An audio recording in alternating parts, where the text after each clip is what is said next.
I wanted to do another video, show you a few tricks from my previous career.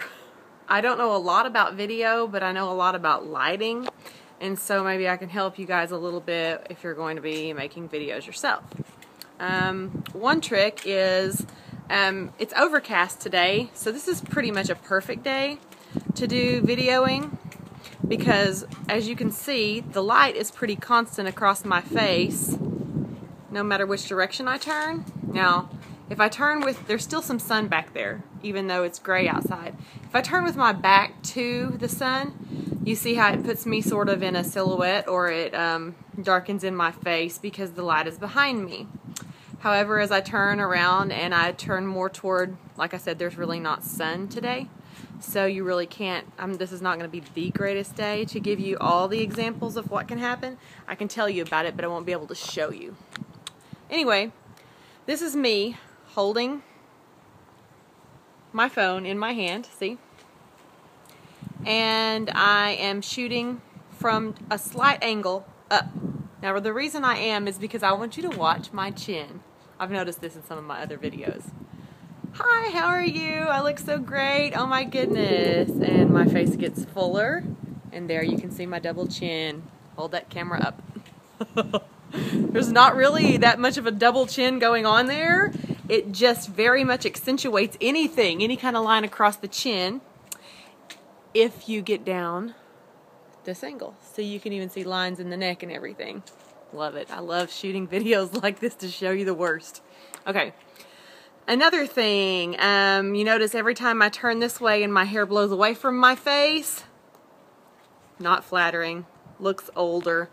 To me it does anyway. You want to, if you're going to be anywhere around wind, you want to do your best to not be in the wind, because you don't really want to blow it. You don't want it blowing towards your face either, but if you had to choose, I would choose blowing towards your face. Even though you see these beautiful pictures of supermodels where the wind is blowing their hair away, that's supermodels. That's not us average and ordinary people. We look kind of goofy with our hair blowing away from our face. Another thing, if there were bright sunlight out here right now, and right now I'm under the eaves on my porch, okay? But if there were bright sunlight out here and I were to step out into my yard and the sun were to be either on my face or behind me or right above me, pretty much anywhere, if the sun was out here, I would have shadows on my face. If the sun were over here, I would have a shadow that went across my nose and darkened this side of my face in a triangle. Same thing if it were the other side. If the sun were straight overhead, my eyebrows would create like a raccoon eye thing going on. You really can't see it in overcast. That's why this is pretty much a perfect day to record, because you're not going to get the shadow problem.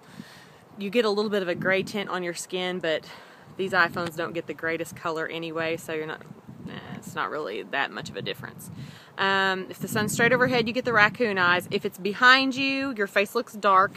And if you face the sun, sometimes that's your best bet if you have to film in the sun, is to face the sun, except for that it causes you to squint. So if you can find an eave, even you know, if you're in town or something and you want to say something on video, if you can find an eave or an awning from a store, or you can be under a shade tree. When you're under a shade tree, you want to think about the fact that sometimes there are little spots on the ground everywhere that are, you know, where the light's coming through the leaves. You don't want those dotted all over your face, so you want to find a place where it's consistent shade, completely shaded.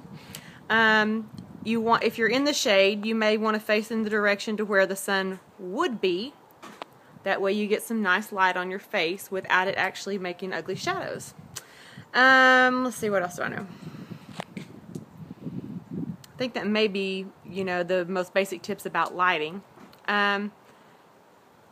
It's probably, if you're going to have an optimal filming environment, outside in the shade is best. If you're going to film inside, it's a completely different animal.